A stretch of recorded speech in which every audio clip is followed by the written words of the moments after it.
responsibilidad, ng tagumpay o kabiguan, ng ligaya o lungkot. Kaya marapat lamang natanggapin si Jesus bilang tagapagligtas at Panginoon. At matapos yun ay panariwain ang katapatan at paglapit sa Kanya bawat araw o day by day.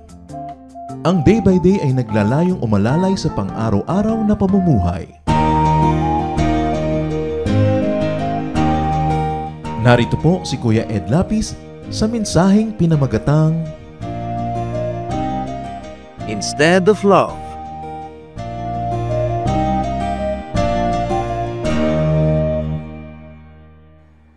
John 4:8, God is love, and anyone who doesn't love others has never known Him. Ang Diyos ay pag-ibig, at sino mang hindi umiibig sa kapwa ay hindi nakakakilala sa Diyos. Ang ating pag-aaral, pinamagatang, Instead of Love, sa halip na pag-ibig. Salamat, Panginoon, dahil kayo'y Diyos ng pag-ibig. Payapain niyo po kaming lahat, patahimikin na aming loob. Turuan niyo kami, Panginoon, na manahimik sa inyong presensya, makinig sa inyong pangangaral. Patawarin niyo kami sa iyong mga kasalanan, linisin kami, at ngayon paging dapating maakay niyo tungo sa buhay na mas tama, mas maliwanag, mas matuwid. Kayo ang mangusap, turuan niyo po kami, dinadakila namin kayo, pinupuri, sa ngalan ng iyong anak na si Jesus. Amen. Instead of love. Luke 4:14. Jesus returned to Galilee with the power of the Spirit. News about him spread everywhere. He taught in the Jewish meeting places, and everyone praised him. Ang Panginoong Jesus ay nagsisimula ng kanyang ministeryo. He was Spirit-led and Spirit-empowered, and everyone was pleased. Nagsisimula ang kanyang public ministry, pangangaral at pagtuturo, mahalagang bahagi ng kanyang ministeryo sa lupa. Verse 16 and 17, Jesus went back to Nazareth, where he had been brought up, and as usual, he went to the meeting place on the Sabbath. When he stood up to read from the scriptures, he was given the book of Isaiah, the prophet. Pag-uwi ni Jesus sa kanyang bayan na nilakihan, Nazareth, ay agad-agad siyang tumuloy sa bahay dalanginan, sa bahay pulungan para sa mga panalangin, sa sinagoga, at binigyan siya ng mababasa mula sa book ni Isaiah. Kaugalian ng mga Hudyo noon na magkita-kita tuwing Sabbath, at merong magbabasa ng scripture at magpapaliwanag dito matapos ito'y basahin. So it was the Sabbath, supposed to be a holy day. It was supposed to be a holy book. Scripture was read, and prophecy was read.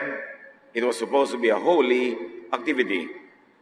Dapat punong-puno ng kabanalan yung araw na yon, mga gawain at isipin.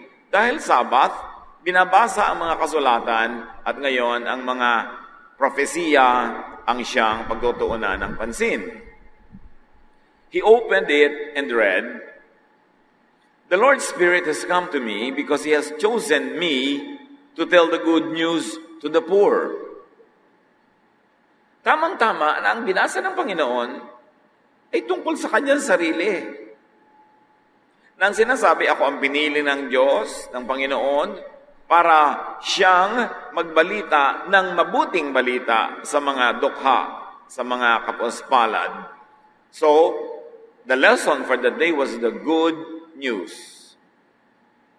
And then the Lord continued, "The Lord has sent me to announce freedom for prisoners, to give sight to the blind, to free everyone who suffers, and to say, this is the year the Lord has chosen." Sa pagpapatuloy ng Panginoon sa kanyang binabasa, tungkol sa kanyang sarili na nasa propesiya, ay sinabi niya na ako ang pinili upang mag-anunsyo ng kalayaan ng mga bilanggo, ng paningin sa mga bulag, at kalayaan at pagpapalaya sa lahat ng mga nagdurusa. Sabi, ito na ang panahon ng pagpapala. So the message was about freedom, sight, favor from God, prophecy about the Savior. Verse 20, Jesus closed the book, then handed it back to the man in charge and sat down. Everyone in the meeting place looked straight at Jesus. Matapos basahin ni Jesus at kanyang isinara, binulumbon ang nakabulumbong kasulatan, ang lahat ng matay nakapako sa kanya at nag-aabang kung ano ang kanyang paliwanag sa kanyang mga binasa. So everyone was attentive and expectant. Then Jesus said to them, "What you have just heard me read has come true today." All the people started talking about Jesus and were amazed at the wonderful things he said. They kept on asking, "Isn't he Joseph's son?" Napakalaki ng statement na binitawan ni Jesus matapos niyang bulumbunin ang kasulatan. Hindi naman mga libro yun nun mga nakaroll yung mga papel. Sabi niya, ang karirinig nyo lang na binasa ko, ngayon ding araw na ito ay natupad na. Sa makatuwid, natupad na dumating na ang pinili ng Ama sa Langit upang maging tagapagligtas, upang magdala ng magandang balita sa mga dukha, magpalaya sa mga bilanggo, at dumating na ang simula ng panahon ng pagpapala. The time of the gospel, the good news has come. At manghang-mangha ang mga nakinig. There was excitement, amazement, wonder. Verse 23 and so on. Jesus answered, "You will certainly want to tell me this saying, 'Doctor, first make yourself well.' You will tell me to do the same things here in my own hometown that you heard I did in Capernaum. But you can be sure that no prophets are liked by the people of their own hometown." Parang binusa ng malamig na tubig ang nag-aalab na damdamin ng mga tao sa kanilang pananabik kung ano ang sasabihin ni Jesus dahil ang isinunod niya, sigurado sasabihin niya sa akin, "Doktor, pagalingin mo sarili mo." At sigurado, hihingan niyo ako ng mga kung ano-anong mga patunay na ako ang anak ng Diyos, na ako ang tagapagligtas at hihilingin niyo sa aking maghimala. Tulad ng mga nadinig niyong ginawa kong himala sa Capernaum. Pero itong isang bagay na tiyak, walang propeta ang naiibigan, ginugusto at tinatanggap ng sarili niyang bayang nilakihan. It was an honest appraisal and statement, but the bitterness of its reality would not be lost on the hearers. At dinagdagan pa ni Jesus. Verses 25 and 26.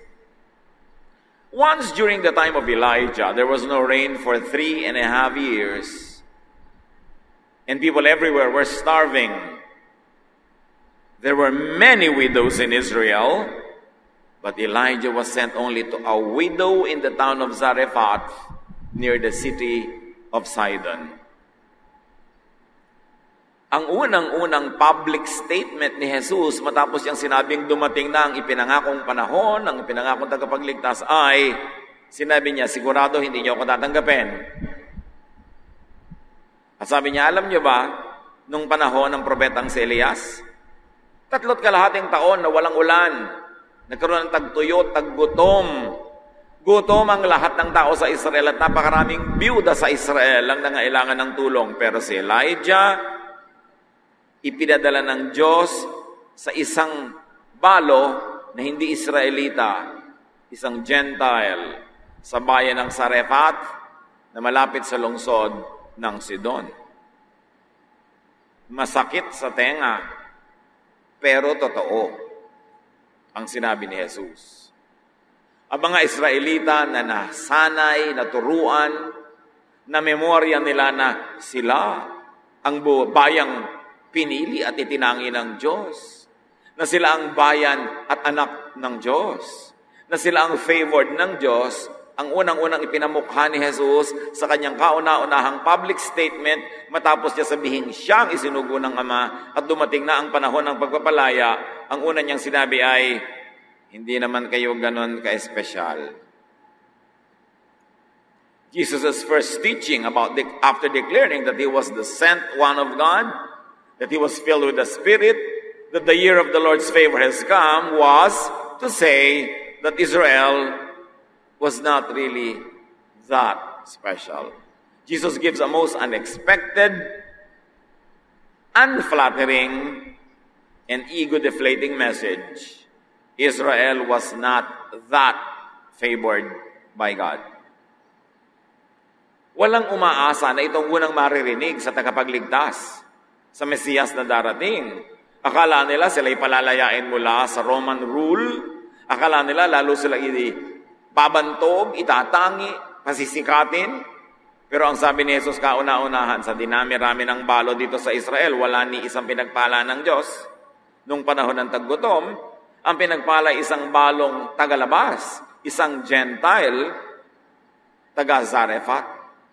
Hindi kayo ganon kapaborito ng Diyos tulad ng inyong inaakala.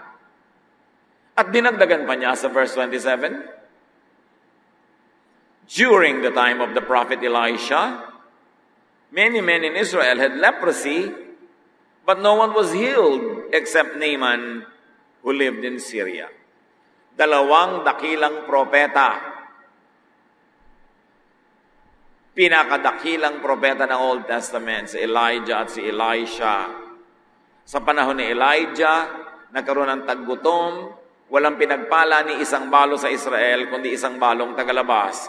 At sa panahon ng kanyang successor, si Elisha, sabi ni Jesus, ang dami-daming lalaking Israelitang ketongin, pero walang pinagaling ang Diyos ni isa sa pamamagitan ng makapangyarihang propetang ito, kundi si Naaman, na Syrian, taga-Syria, hindi Israelite. Totoo, bagamat masakit sa tenga ng mga taga-Israel, na idiniin palalo na hindi naman sila ganun talaga ka-favored tulad ng inaakala nila. Another example, another proof, another challenge to Israel's favored status. Ganun pala.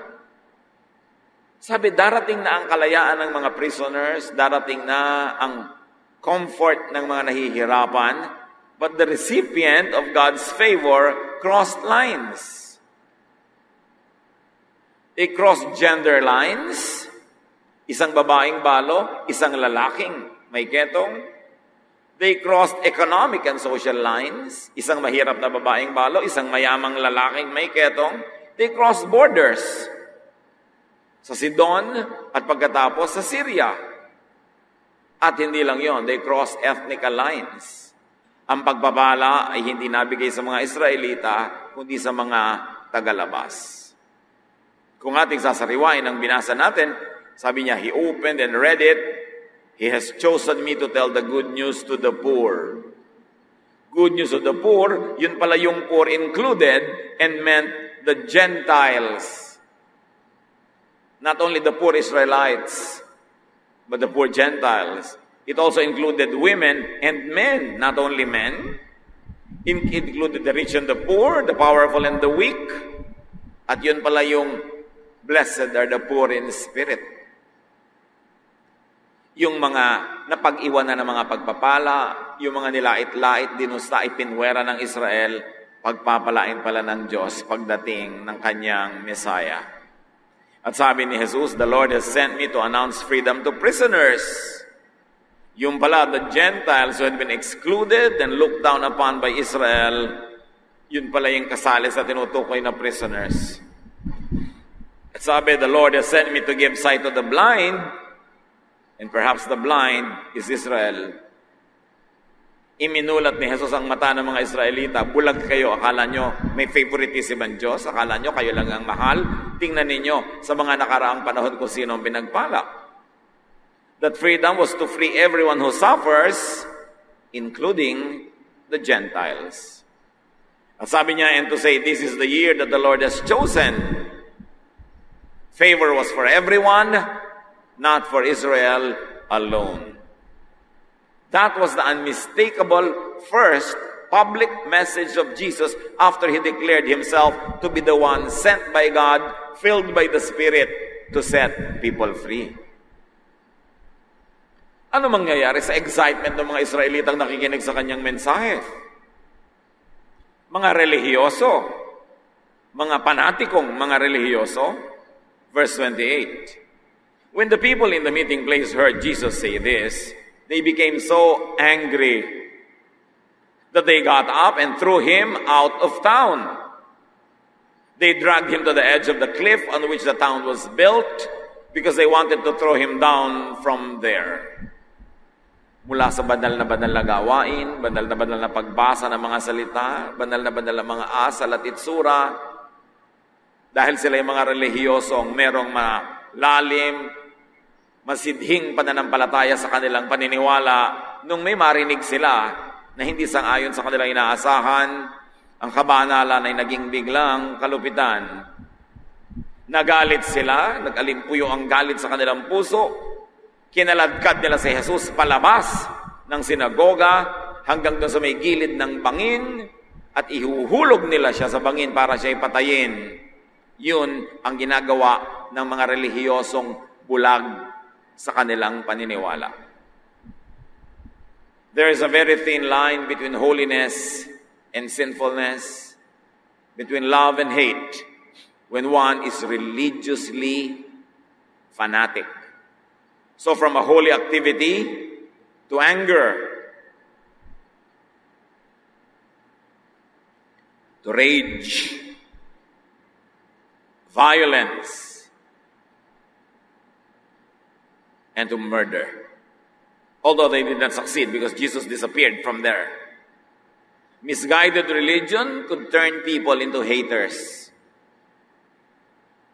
At kahit saan ngayon sa balat ng lupa, anumang relihiyon, pagka ang mga umaanib dito ay binulag ng brainwashing, pinapaniwalang sila lang ang tama, at ang lahat ng hindi nila kapanalig ay mali, napakadali sa kanilang gumawa ng kalapastanganan, karahasan, kasamaan, sa ngalan ng Diyos, na kanilang sinasabing sinusunod at pinaniniwalaan. Misguided religious belief and fervor could lead to brainwashed thinking. Napakadali na ang pulpito ng anumang relihiyon ay maging brainwashing machine. Pagka ang tao ay nakikinig sa iisa lang, walang ibang pinapakinggan, bawal makinig sa iba, napakadali na pakitirin ang kanyang utak. Misguided religious belief and fervor could lead to intellectual bankruptcy. Hindi na nag-iisip. It could lead to spiritual blindness. Sila lang ang tama, lahat ay mali, lahat ay satanic. And therefore, it leads to selective holiness, selective kindness, and selective hatred. Pinipili lang ang mamahalin, yung kapanalig, at pinipili lang ang kamumuhian, yung hindi kapanalig. Kaya galit na galit si Jesus sa mga religious leaders of his time. And those were Jewish religious leaders, not pagan religious leaders even. Matthew 23:24, sabi ni Jesus, "You blind leaders, you strain out a small fly, but swallow a camel." Mga bulag kayo, sabi ni Jesus. Sinasala nyo pa ang iinumin ninyo para matanggal ang maliliit na mga insekto? Pero kayang-kaya nyong lulunin ang buong buo ang isang kamelyo. May mga hindi kayo magawa in the name of religion. Hindi pwedeng marumi ang kamay, marumi ang paa, hindi pwedeng kainin ito at kainin yon. Pero kayang-kaya nyong mamuhi, kayang-kaya nyong pumatay, kayang-kaya nyong manira, manakit ng kapwa, lalo't di nyo kapanalig. Sabi kayo mga bulag, di nyo malulunod ng kaprasong insekto, pero mas malalaki pa rin ang nalululod ninyo dahil kayo bulag. You become majors in minors, and you become specialists in non-essentials. Ano mang uri ng relihiyon, ano mang brand, pagka ang mga nananampalataya ay wala nang ibang pinapakinggan kundi isang tinig lang, bawal makinig sa iba, pakitid ng pakitid ang utak, nangyayari yan.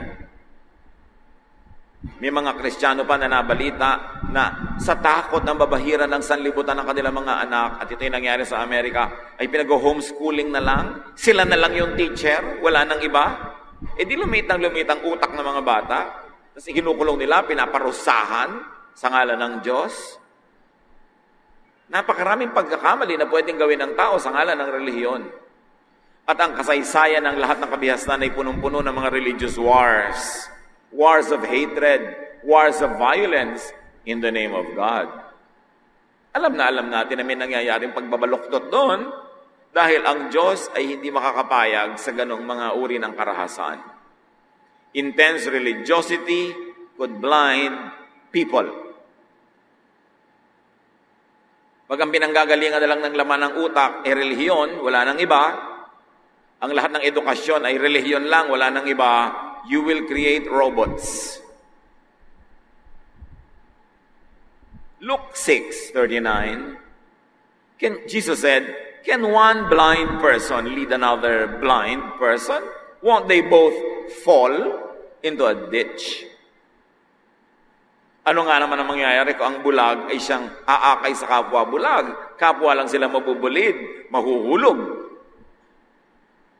Misguided religious belief and fervor could lead to extremism.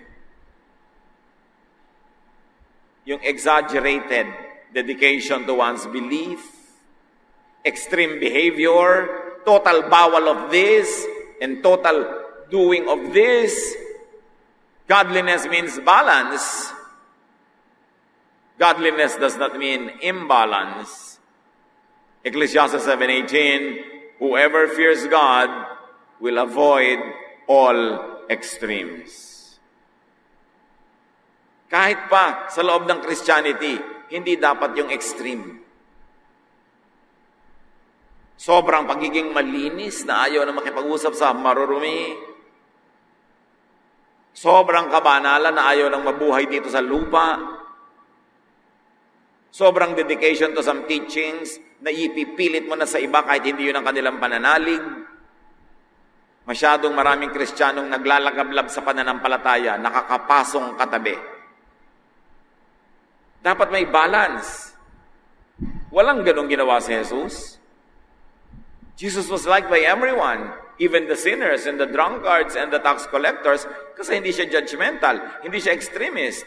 Ang may ayaw lang kay Jesus, yung extremist Pharisees, yung mga relihiyoso, na napakakitid ng kanilang pananaw sa pagiging makadiyos. Na kumbaga sa kalsada, may guhit na makitid na puti sa gitna, doon lang sila dumadaan kahit ang lapad-lapad ng kalsada. Nililimitahan ang buhay, nililimitahan ang kaligayahan, nililimitahan ang kabaitan dahil akala nila ang kabanalan ay napakakitid na daan. Ang makitid pala, utak. Kaya kumikitid ang pananaw. Misguided religious belief and fervor could lead to fanaticism, to hating the other. Sino yung other? People with other beliefs. People with other perspectives. Kaya idiniin sa 1 John 4:7-8, we must love each other.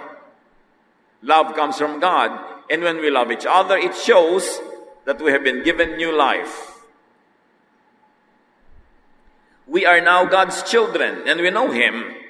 God is love, and anyone who doesn't love others has never known Him.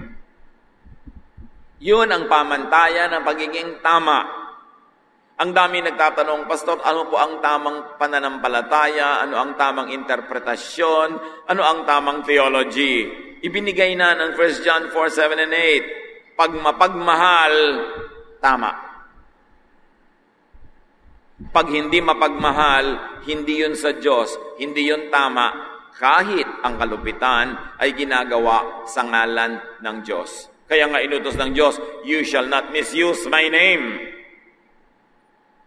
Huwag niyong gagamitin sa mali ang aking pangalan. Huwag niyong gagamitin ang aking pangalan sa pagpatay, sa pagpakikaaway, sa paninirampuri, sa panlalapastangan ng kapwa, sa panghihiya, sa pambibisto at panguusig sa mga akala mo'y may mga makasalanan. Huwag ginagamit ang pangalan ng Diyos kasi hindi ginawa ni Jesus kahit kailan ng ganon. Misguided religious belief and fervor could lead to dehumanization. Maraming tao nawawala ang pagkatao, ang pagiging tao pag naging relihiyoso. Nagiging lapastangan sa mga kamag-anak, nagiging bastos ang ugali sa mga kapitbahay, Nawawala ng pakundangan sa nararamdaman, iniisip ng iba. Ang gusto, baguhin ang lahat, gawing banal ang lahat, ayon sa kanyang mga sukatan. Ipuwera ang lahat ng hindi banal, itiwalag, ipahiya, ibisto. Hindi yan kay Jesus. Misguided religious belief and fervor could lead to murderous tendencies and actions. Kaya may mga religious wars. Kaya may pumapatay, nagpapatayan para sa Diyos. Gusto ba ng Diyos yun? Kailangan ba ng Diyos na mamatay ka para sa Kanya? Baligtad nga, si Jesus ang namatay para sa atin. Ganun tayo kamahal ng Diyos. Kaya hindi hihilingin ng Diyos na mamatay ka para sa Kanya. O lalo naman yung pumatay ka para sa Kanya. And this same wickedness could happen among parties of different religions. Pinakamadaling makita ito sa magkakatunggaling relihiyon na nagaganap. Halimbawa, sa Acts 16:20-24, they told the officials, "These Jews are upsetting our city. They are telling us to do things we Romans are not allowed to do." So may giyera between the faith that Paul and Silas were teaching and the faith of the Roman citizens of the city where they were preaching. Verse 22, the crowd joined in the attack on Paul and Silas. Then the officials tore the clothes of the two men and ordered them to be beaten with a whip. After they had been badly beaten, they were put in jail, and the jailer was told to guard them carefully. The jailer did as he was told. He put them deep inside the jail and chained their feet to heavy blocks of wood. Nangangaral itong si Pablo at si Silas. Hindi nagustuhan ng mga nakikinig na taga-ibang relihiyon ang ipinapangaral. Sila'y binugbog, ikinulong, pinahirapan. Hindi pa sapat na huwag mo pakinggan yung itinuturo na ayaw mo, tanggihan ng isip mo ang sinasabi niya. No, kailangan talaga silang saktan, kailangan silang ikulong, kailangan silang pahirapan. This was Roman religiosity versus Christian teaching. Magkaibang relihiyon. Pero hindi lang sa magkakaibang relihiyon nangyayari yan. Kahit sa iba't ibang sekta ng parehong relihiyon. Acts 14:19, some Jewish leaders from Antioch and Iconium came and turned the crowds against Paul. They hit him with stones and dragged him out of the city, thinking he was dead.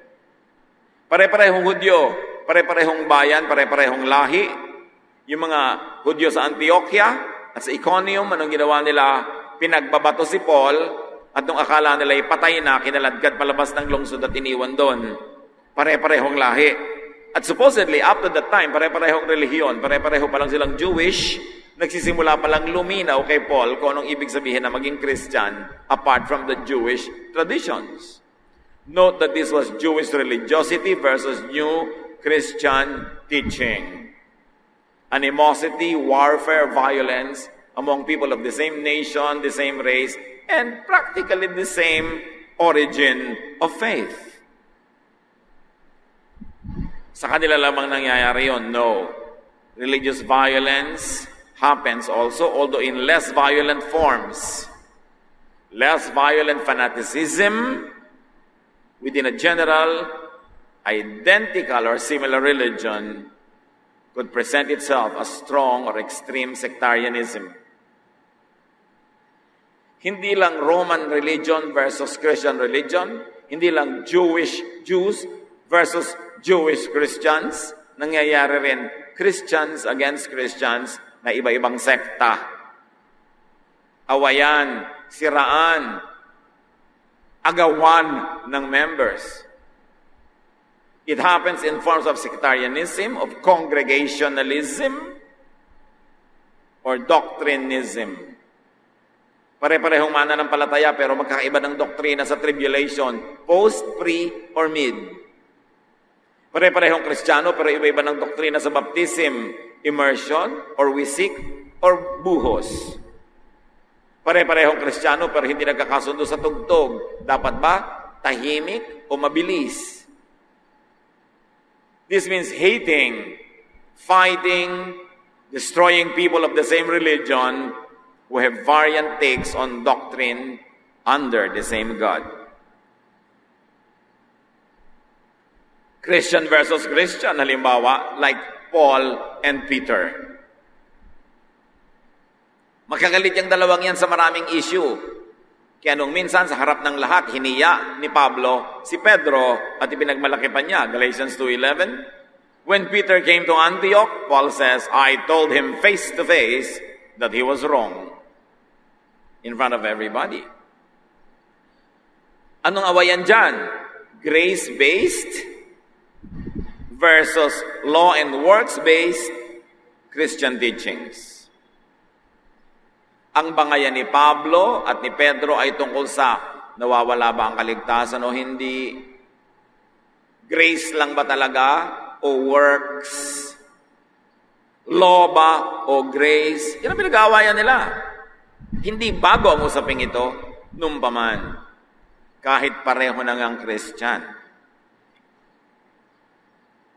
Ano ang dapat nating isipin tungkol sa lahat ng mga bagay na ito, mga kapatid? Lalong-lalo, napakarami nating nababalita ang mga gulo sa paligid dahil sa relihiyon. Religious extremism, no matter of or by what religion, cannot be from God. Especially when it is rude, unkind, cruel, violent, or murderous. Nabulag ang mga taong namamatay, nagpapakamatay para sa Diyos. Hindi kailangan yun ng Diyos. God does not need dead sacrifices. God wants us to be living sacrifices. Testimonies to His goodness. Religious unkindness and violence is not committed only by followers of religion against followers of another religion. Hindi lang religion kontra religion yan. As we look deep into Christianity, many Christians are in this zealous sectarianism. Labanan, tribalist congregationalism. Many Christians are into dogmatic doctrinism. Ang paniniwala ko ay kaisa-isang tama sa mundo, lahat ay mali. Many Christians are into petrified conservatism. Pangmuseo na ang kanilang mga ugali at asal. Kinokopya nila yung mga asal sa Biblia ang 2,000 or 3,000 years old. At meron din mga Christians na nasa irreverent modernism. Wala silang pakialam at paggalang sa mga conservative. Sinasagasaan nila ng lahat ng kanilang modernist thoughts and ideas. They also harm, hurt, or demolish one another. Masakit. Pero ang pinakamalalim na sugat na nadadama ng isang mananampalataya ay galing sa kapwa mananampalataya na mayroong ibang interpretation. Kaya walang ginagawa yung mga Kristiyano kundi magpintasan na magpintasan, magsiraan na magsiraan. Oras na naging mabunga ang gawain mo, kakalkalin ang buhay mo, hahanapan ka ng baho para masira ka at para walang maniwala sa iyo. At may papaniwalaan ka uli, gagawin na naman nila yan hanggang wala na tayong mapaniwalaan, wala na tayong masundan. Lahat ng masasamang asal lumalabas sa mga Kristiyano sa ngalan ng Diyos. Pag may nabalitaan nagkakasala, nagkakamali, pag-uusapan, lalapain, at kahit naglilingkod ka sa church ng 10, 20, 30 years, binabalitaan ang kasalanan mo, ipupulpito ka, ibibisto ka, ipapahiya ka, beyond repair. Mabuti pa yung mga rebelde, pag nasusugatan ng mga kasamahan nila, binubuhat at itinatakbo ang mga Kristiyano, sila ang naglalapaan. At kawawa ka, no matter how much you serve, no matter how good you are, oras na nadapa ka, yuyurakan ka ng mga kapwa mo Kristiyano. Anong uri ng espiritu yun? Yun ang dapat mawala. Napakadali sa ating sabihin ang sama-sama ng ibang relihiyon. Bakit sila ganon? Nangyayari yun kahit sa mga Kristiyano. Kahit sa malupit o less cruel ways, the ugly head of Satan rears itself even in the hearts of church people. At ang isang dahilan dito, very limited, very biased, brainwashing, instruction. Babawalan ka makinig sa ganong teacher, sa ganong preacher, bawal makinig ng ganitong tugtog, bawal makinig ng ganong ganito at ganyan, dahil gusto ng teacher, boses lang niya ang sumaksak sa loob ng tenga mo forever. Para lahat ng hate niya, hate mo rin. Lahat ng ayaw niya, ayaw mo rin. Gagawin kanyang robot. Ang kailangan lang niya ang iyong katawan, pero yung utak mo, titirahan niya. Doon siya titira sa utak mo para kagawing robot. Don't ever go after this kind of religiosity. religious instruction and practice, when devoid of liberal education, of secular practicality, when it is devoid of democratic discourse, when it is without personal liberties, and when it shuns internal criticism, when it is no balance, and when it is dogmatic and ultra-conservative, could only produce religious zealots, fanatics, armies, and religious wars. Pag ang espiritualidad ay walang balanse, walang feeding from others, walang ibang punto de vistang naririnig, ang malilikha ay mga bulag na tagasunod at gagawin silang mga kawal sa walang katapusang digmaan ng mga relihiyon. Religious people turn spirituality into warfare. Meanwhile, Jesus taught love and peace. But many Christians after Jesus, within the church, promoted militant and aggressive warfare. Matapos si Jesus ay umakyat sa langit, ang mga naiwan niya mga disipulo ay umimbento na naman ang sari-saring mga katuruan na ngayon, pati ang pagdarasal, warfare. Pati ang mga prayer people, prayer warriors. Really? Talagang kailangan laging war? We are always conditioned to be warlike, to be violent. Laging yurakan ang kaaway. At pag naisip mong si Satanas ay nandito sa katapatid mo, yurakan mo ng yurakan. Walang iniwan sa mga nagpapalaya sa mga mangkukulam nung araw na hinahagupit yung katawan ng tao dahil may nakatira daw sa mga espiritu. This is so backward. Tanggalin dapat yung warlike attitude. Ang itinuro ni Jesus ay peace, love. Although admittedly, ang itinuro ng marami niyang tagasunod later ay war again. So dapat suriin, maging ang itinuro ng mga after Jesus. Ang mga itinuro ng church, ang 2,000 taon ng church history na maraming inimbentong kaugaliang hindi bagay at hindi galing kay Jesus. Dapat tayong manuri, huwag lulunang lulon. Instead of love, religious extremism could spur anger and hatred, unkindness and cruelty, murder and war. Kaya maraming religious warfare among religions and within the same religion among sects and congregations dahil brainwashed ang mga relihiyoso. Akala nila ay kinalulugod ng Diyos na maging malupit sila sa ikinoconsider nilang makasalanan. At sila ay binubulag, pinapapaniwala sa mga napakaraming gantimpala sa kabilang buhay sa bawat isang mananakit at papatay ng iba ang pananalig. Anong uri ng Diyos ang magbibigay ng gantimpala sa iyo kung marami kang pinatay? Pero maraming naniniwala sa ganon. Kaya mga iba nagsasacrifice, pinapahirapan pati sarili, pati anak, pati asawa para makakuha ng gantimpala sa langit. Huwag kayong mag-isip ng gantimpala sa langit. Ang una niyong atupagin, ayusin ang buhay dito sa lupa. To promote peace, productivity, harmony, and love. At kung gusto ka ng Diyos na dalhin ka na sa langit, doon ka na kukunin. Pero habang nandito ka, ibig sabihin gusto pa ng Diyos, nandito ka, at tupagin mo ang buhay mo dito. Ayusin. Meron pa nagbibitaw sa trabaho, pinapatigil sa pag-aaral ng mga anak dahil darating na daw si Jesus. Masama bang abutan ka na nasa school? Masama bang abutan ka nagtatrabaho? Sabi nga sa Matthew, 2 women are grinding at the mill. One is taken, one is left. 2 men are working in the field. One is taken and one is left. Ibig sabihin, pagdating ni Jesus, aabutan ka nagtatrabaho, hindi mo kailangan mag-resign. Hindi mo kailangang isuspend ang buhay mo, itigil lang yung kaligayahan dahil darating si Jesus. Masama bang abutan ka na maligaya sa buhay?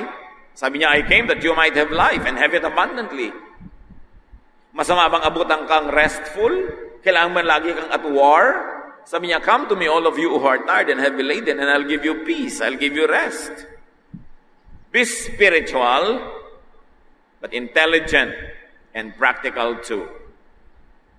Pag ang tao naging spiritual, hindi kailangan maging bobo. Hindi kailangan itapon ng karunungan. Hindi kailangan maging hangal. Do not equate godliness with stupidity and foolishness. The people of God are to be intelligent because it is God who gives us our brain, our reason. And it is our reasoning that differentiates us from beasts. But if religiosity will turn you into a beast, doubt your faith. 1 Corinthians 14:15, what should I do then? Sabi ni Paul, I will pray with my spirit, but I will pray with my mind also. I will sing praise with my spirit, but I will sing praise with the mind also. Anong tinutukoy niya dito? Hindi ko mo nananalig ka sa Diyos, hindi ka na mag-iisip. Hindi ka puro, I'm led by the Spirit, I'm led by the Spirit. Kumisang guni-guni mo lang yun. Akala mo Spirit. Mananaginip ka, babangungutin ka dahil hindi ka naligo. Akala mo kinausap ka ng Diyos. Ang dami-dami nagpapakahangal pag naging relihiyoso. Kaya sabi ni Paul, alam nyo, sige, I will pray in the Spirit. Gusto nyo mag-pray tayo in the Spirit? Pero I will also pray with my mind. Gagamitin ko rin ang utak ko. Pagka ang sinasabi sa akin ng spirit ko o ng spirit mo ay napaka-impractical, unkind, ungodly, mag-iisip ako. Sabi niya, I will sing praise with the spirit, but I will also praise with my mind. Ibig sabihin, hindi ako gagawa ng mga bagay na hindi na uunawa, hindi na sasakyan ng utak ko. Kailangan na iintindihan ko rin. Kailangan sumasang-ayon din sa aking pangangatwiran.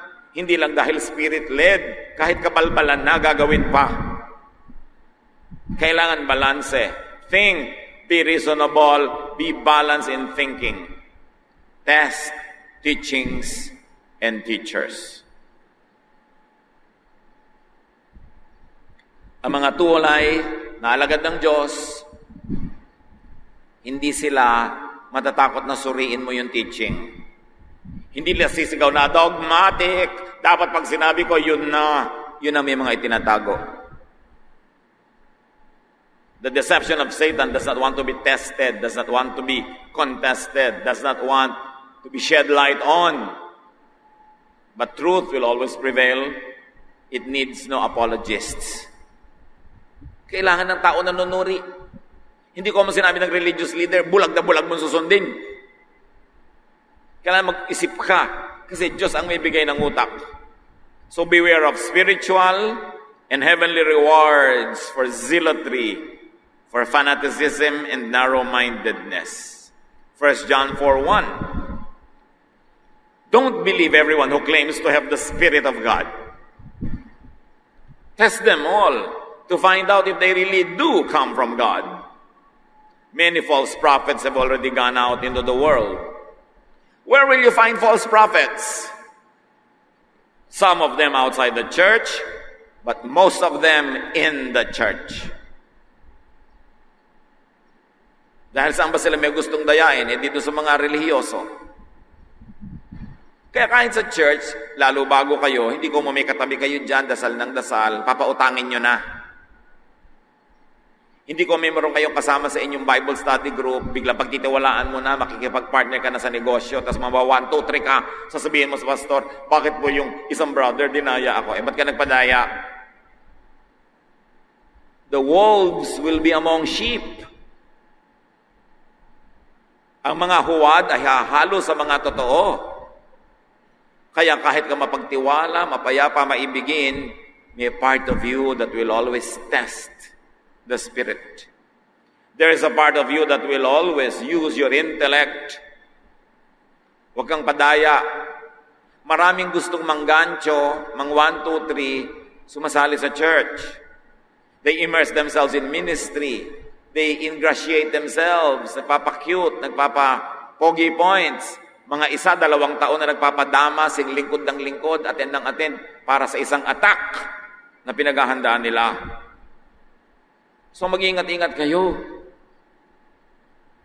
Be innocent as doves, sabi ni Jesus, but be wise as serpents. Hindi ko man naging relihiyoso ka, tinapon mo yung utak mo.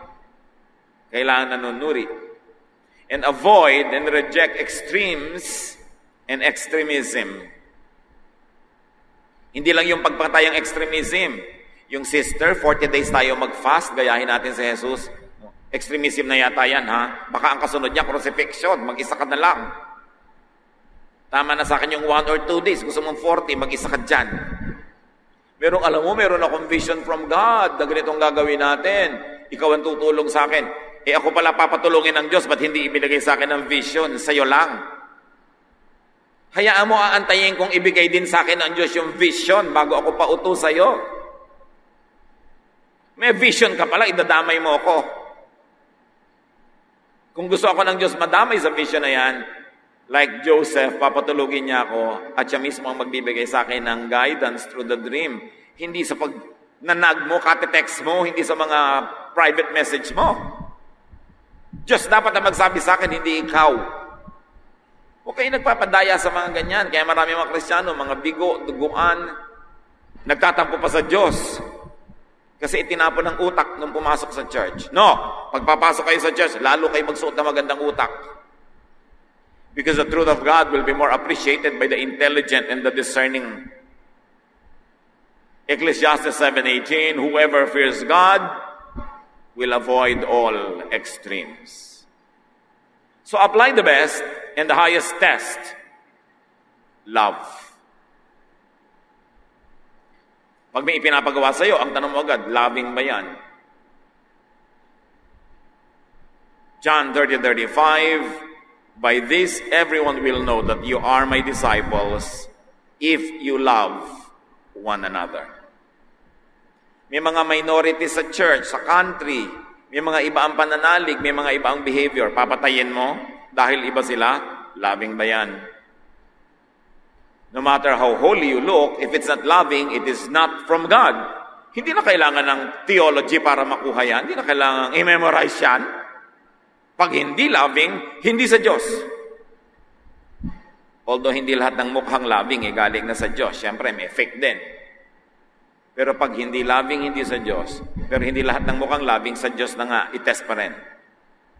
1 John 4:8, God is love, and anyone who doesn't love others has never known Him. So when people become extremists instead of love, they promote hatred. Religiosity, spirituality, Christianity in its true sense must be loving. 1 Corinthians 13:3, sabi ni Paul, what if I let myself be burned alive? I would gain nothing unless I loved others. Ano ngayon kung mamatay ako, magpakamatay ako, sumabog ako, pasabugin ko kayo, pasabugin ko ang sarili ko. Sabi ni Paul, pag hindi ka maibigin, baliwala yan. Baliwala ang sakripisyo kung hindi maibigin. Napaka-importante is the test of love. Let your spirituality, your religiosity, your Christianity make you lovers of God and of fellow men. At sabi ni Jesus, love others as you love yourself. So mahalin mo rin ang iyong sarili. Yun ang tunay na katuroan ni Jesus. Not needless sacrifice, but to have peace, to love and be loved. This is the good news. This is the message of the Son of God. Ama namin, salamat po na mahal nyo kami sa kabila ng lahat. Buksan nyo ang aming mata. Huwag kaming pabulag. Huwag kaming pabingi sa mga gustong kumontrol sa utak namin. Teach us to be intelligent believers and teach us to be discerning. Lagi naming hanapin yung love sa iba, love ng iba, at love namin para sa aming kapwa. Pagbulay-bulayan natin itong mga kapatid, isipin. Hilingin sa Diyos na bigyan tayo ng very practical and powerful personal applications, lalo sa panahon na ito ng gulo, na sa ngalan ng Diyos, sa ngalan ng relihiyon, maraming kalupitan at kasamaan ang nagaganap. Dear God, teach us to be agents of peace, to be agents of love. Be with the Lord in silent reflection.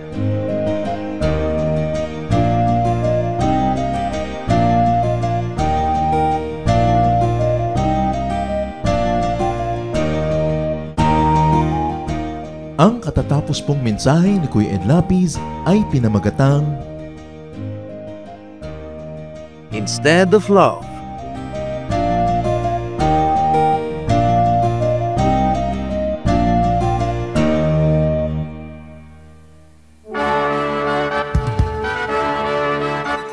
halina't sama-samang sumamba at magdiwang sa Day by Day Jesus Celebration kasama si Kuya Ed Lapiz. Sa bulwagan ng Panginoon, one Sunday a month. All other Sundays, sa mga Day by Day mini bulwagan ang pagtitipon. Para sa buwan ng Marso, gaganapin ito sa March 16 sa Le Pavilion, EDSA Extension Corner Ross Boulevard, Met Park, Bay Area Central Business District, Pasay City. 7 a.m. ang First Jesus Celebration, 9 a.m. ang Second Jesus Celebration, at 11 a.m. ang Third Jesus Celebration. Para sa updates at schedules ng ating gawain, bisitahin ang Day by Day Friends, ang ating official Facebook page. Mag-email sa daybydayoffice@gmail.com o mag-text sa 0917-549-2624.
Nagagalit at ituro mo sa aking buhay kung paano umibig sa aking kaaway.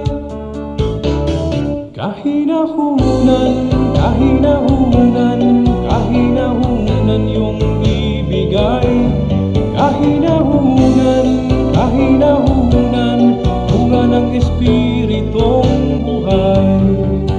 Bigyan mo ako ng nagpapatawad upang di ako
Oras na po para pansamantalang magpaalam ang programang Day by Day. Tayo po'y magsama-sama tuwing ika-6 hanggang ika-7 ng umaga, araw-araw. Magandang umaga po at mabuhay ang Panginoong Hesus!